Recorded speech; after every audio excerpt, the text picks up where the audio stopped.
Assalamualaikum warahmatullahi wabarakatuh. Sobat sehat Rumah Sakit Islam Aminah Blitar, kembali lagi dengan saya Emma. Pada podcast kali ini kita akan membahas tentang tumbuh kembang anak. Pada 30 menit ke depan kita akan berbincang langsung mengenai tema terapi wicara. Untuk selanjutnya, saya perkenalkan narasumber kita kali ini adalah Mbak Santika Yulia Rahmawati STRKes. Kami persilahkan untuk memperkenalkan diri. Assalamualaikum warahmatullahi wabarakatuh. Sobat sehat, perkenalkan saya Santika Yulia Rahmawati. Di sini saya sebagai terapis wicara. Pasti banyak yang sudah mendengar tentang speech delay ya tentunya ya.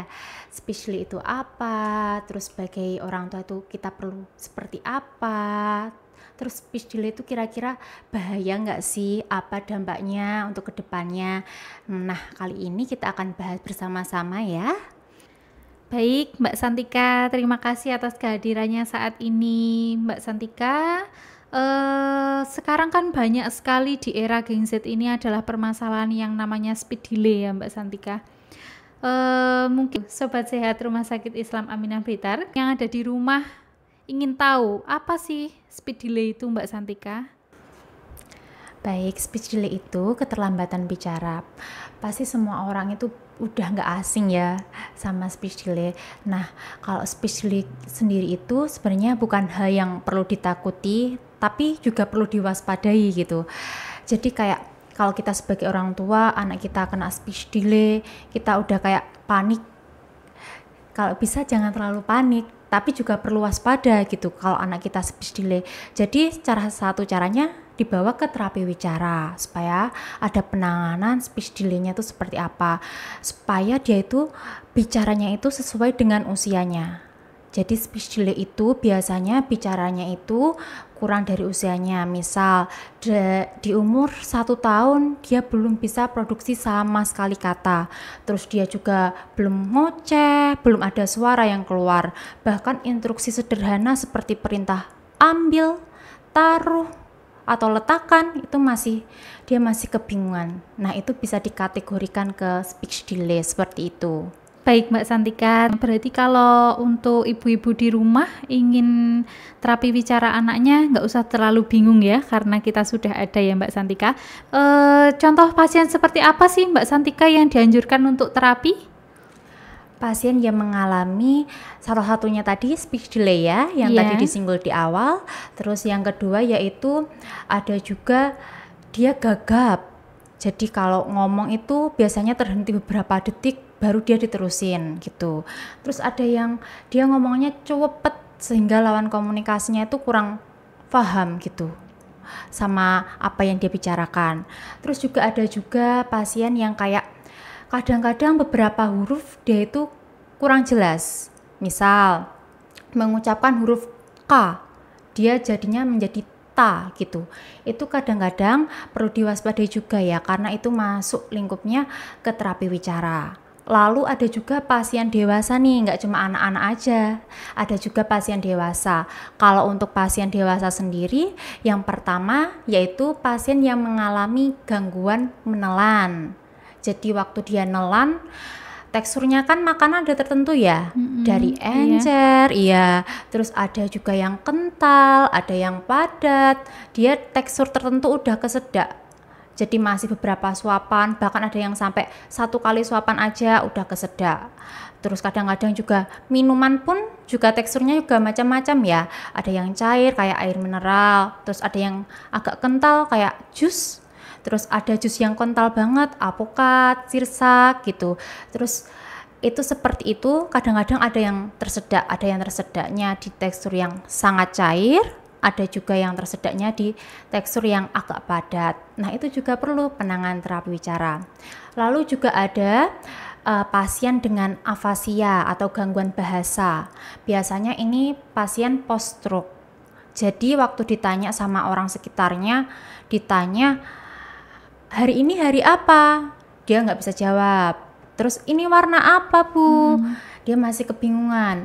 Sebenarnya dia pernah punya memori tersebut, tapi karena ada sesuatu kejadian, jadinya dia kan hilang memorinya tentang bahasa. Itu juga perlu ke terapi wicara. Saya mau tanya Mbak Santika, untuk tadi kan kategori pasien-pasien kan sudah dijelaskan pasien yang seperti apa yang harus membutuhkan terapi wicara. Kalau untuk pasien-pasien yang untuk terapi wicara itu 1 minggu harus berapa kali Mbak Santika datangnya? Oke, kalau untuk terapi wicara sendiri itu kalau bisa diusahakan seminggu 2 kali ya. Kenapa? Supaya lebih efektif programnya. Tentunya juga dari terapisnya nanti pasti ada home program atau kasarannya tuh PR untuk orang tuanya di rumah. Dan itu kalau bisa dilakukan ya, karena kalau cuma terapi aja nanti nggak ada impactnya, kurang berimpact untuk ke anaknya. Jadi peran orang tua itu sangat diperlukan. Apakah keluarga lingkungan pasien tersebut itu berperan penting Mbak Santika dalam kesembuhan pasien itu? Tentu saja, itu berperan penting. Kenapa bisa dikatakan berperan penting? Seperti ini misalnya ya. Pada kasus speech delay, biasanya kan anak-anak nggak keluar kata. Terus kita dari terapis biasanya kasih PR. Bu, kalau mau apa-apa, suruh bilang mau ya. Jangan dikasih kalau nggak bilang mau gitu. Nah, peran orang tua di situ sangat diperlukan, walaupun cuma 1 kata, tapi 1 kata tersebut biasanya berimpact ke anaknya, seperti itu. Terus kalau lingkungannya, misal anak-anak seumurannya itu udah bisa ngomong, terus anak tersebut kok masih kesulitan untuk ngomong, dia pasti akan ketarik ke lingkungannya untuk bisa ngomong, karena mau nggak mau dia harus bisa ngomong. Kalau nggak, temennya nggak ngerti, terus dia nggak punya temen. Nah, makanya lingkungan juga berpengaruh, Bu, seperti itu. Betul, jadi lingkungan itu sangat berpengaruh ya untuk tumbuh kembang anak. Jadi Sobat Sehat Rumah Sakit Islam Aminah Blitar lebih sadar tentang bagaimana anak aku ini perkembangannya. Jadi jangan sampai meskipun Sobat Sehat Rumah Sakit Islam Aminah Blitar kerja itu cuek dengan anaknya. Iya, jadi Mbak Santika, terus tadi untuk selanjutnya apa saja sih pencegahan agar anak itu tidak speech delay, Mbak Santika? Oke, pencegahannya yang pertama tentunya orang tua harus sering ngajak komunikasi. Jangan dibiarin anaknya main sendiri. Emang dunia anak itu bermain, tapi bukan untuk main sendiri gitu. Jadi misal ada mainan nih, kita sebagai orang tua sekali kita tanya, ini warna apa? Walaupun dia belum keluar kata, nanti kita bantu untuk jawab hijau, seperti itu. Jadi kita sebagai orang tua tanya, lalu kita jawabnya juga pelan-pelan. Itu pencegahan yang pertama. Lalu pencegahan yang kedua, kita harus tahu red flag, atau kalau bahasanya dalam bahasa Indonesia itu tahapan yang perlu kita waspadai. Di usia berapa dia harusnya bisa memproduksi berapa kata, terus harusnya dia udah bisa seperti apa. Nah, itu perlu kita waspadai. Kalau kita tahu red flag perkembangan anak, tentunya nanti kita akan tahu anak tersebut mengalami permasalahan atau tidak. Kan semakin cepat pencegahannya, pengobatannya juga akan nanti semakin baik tumbuh kembang anaknya, seperti itu. Ya, Mbak Santika. Jadi kalau untuk anak itu bisa terdeteksi dari mulai usia berapa sih Mbak Santika? Kalau untuk yang anak-anak dengan gangguan speech delay seperti itu? Kalau untuk speech delay usia 1 tahun sudah bisa. Nanti cukup dikonsulkan ke dokter anak terlebih dahulu ya.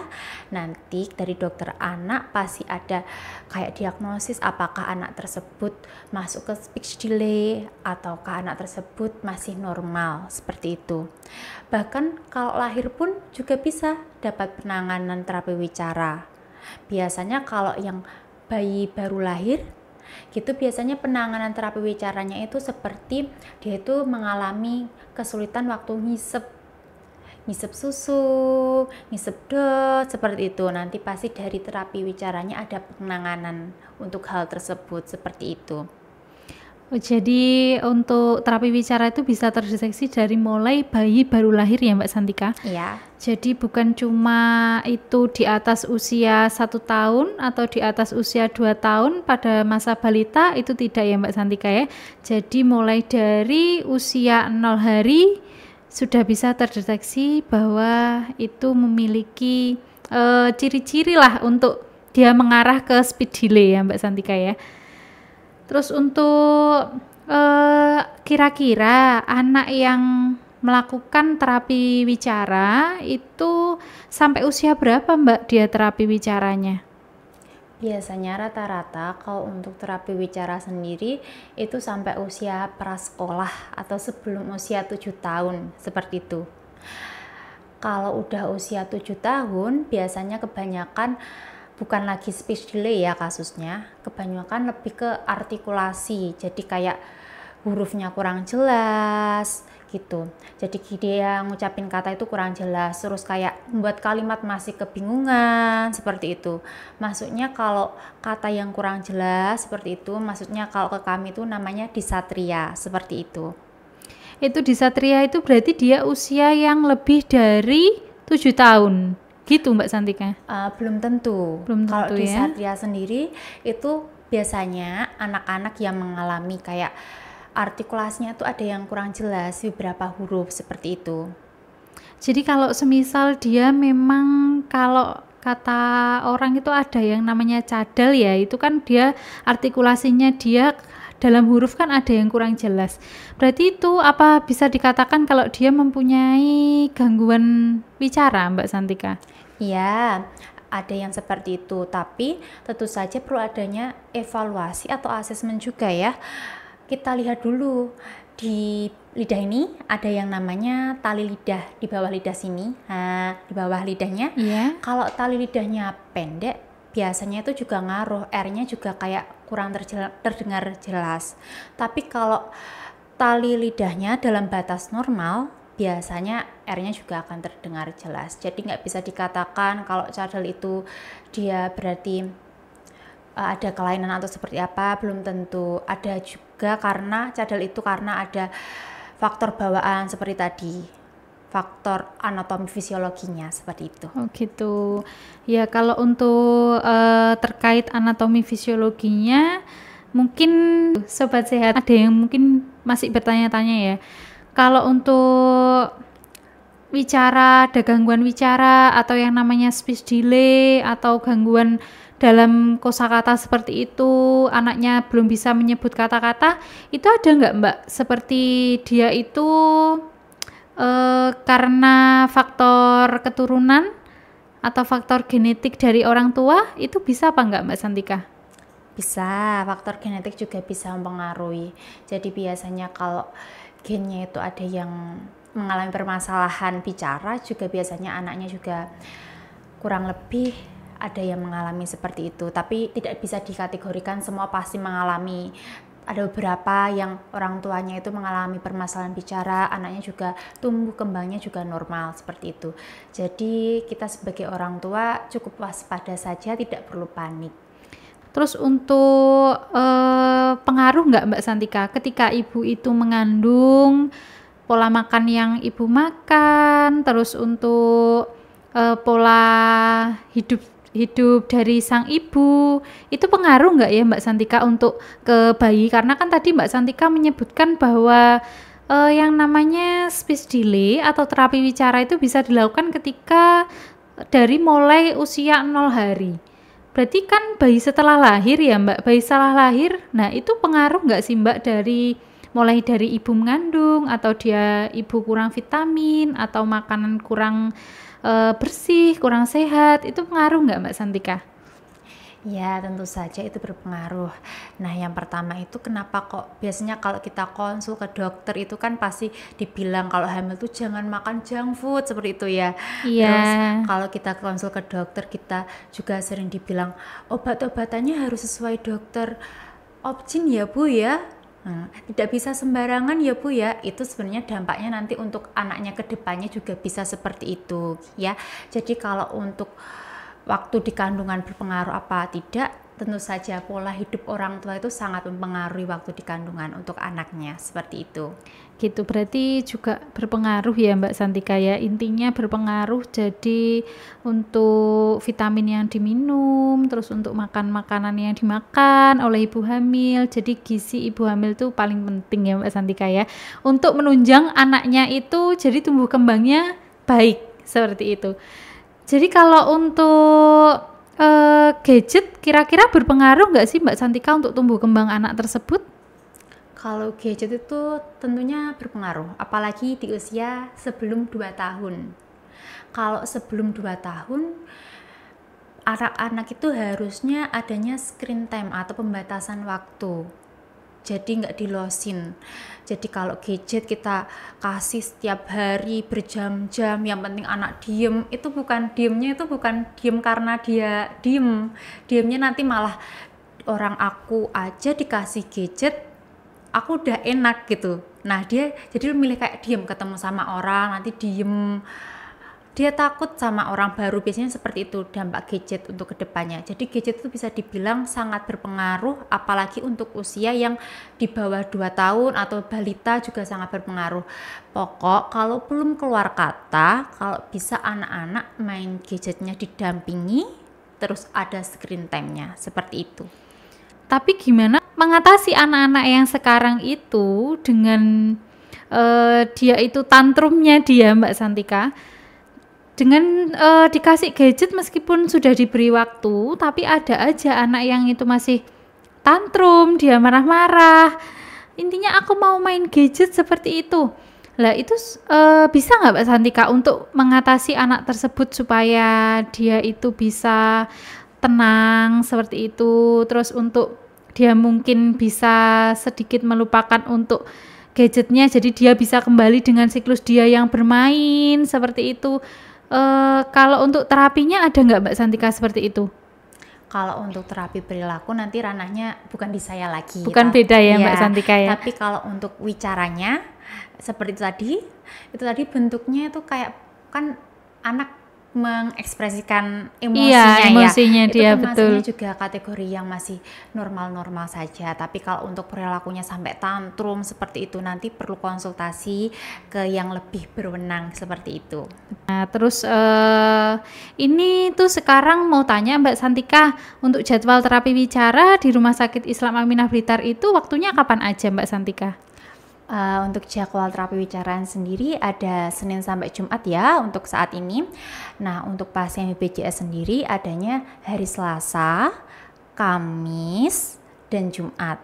Kalau untuk pasien umum adanya hari Senin sampai Jumat.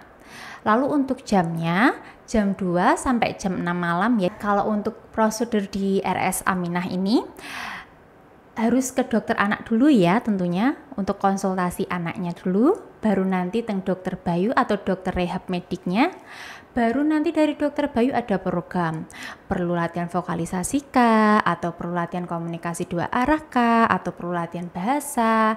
Nanti habis dari dokter Bayu baru bisa terapi wicara seperti itu. Gitu ya Mbak Santika. Berarti untuk pendaftarannya itu bisa dilakukan 1 hari sebelumnya ya Mbak Santika? Kalau untuk pendaftaran, kalau jadwalnya ke dokter Bayu bisa dilakukan H-1 bisa, atau penjadwalan harinya yang ibunya kehendaki juga bisa. Seperti itu. Pokok dalam hari tersebut tidak full karena ada kuotanya untuk setiap harinya untuk pasien rehab medik ya. Tapi kalau untuk jadwalnya cuma terapi saja nanti bisa datang hari H seperti itu. Sobat Sehat Rumah Sakit Islam Aminah Blitar, tidak terasa kita sudah 30 menit berbincang di sini.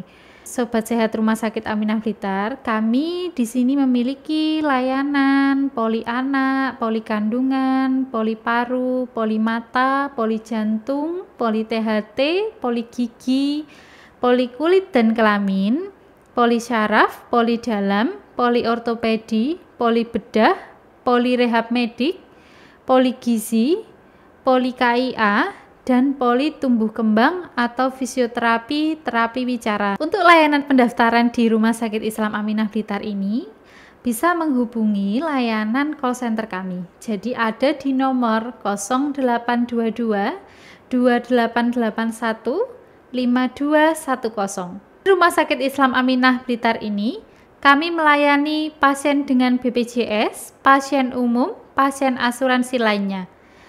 Baik Sobat Sehat Rumah Sakit Islam Aminah Blitar, sebelum kita tutup podcast kita kali ini, saya persilahkan untuk Mbak Santika menyampaikan closing dan statementnya.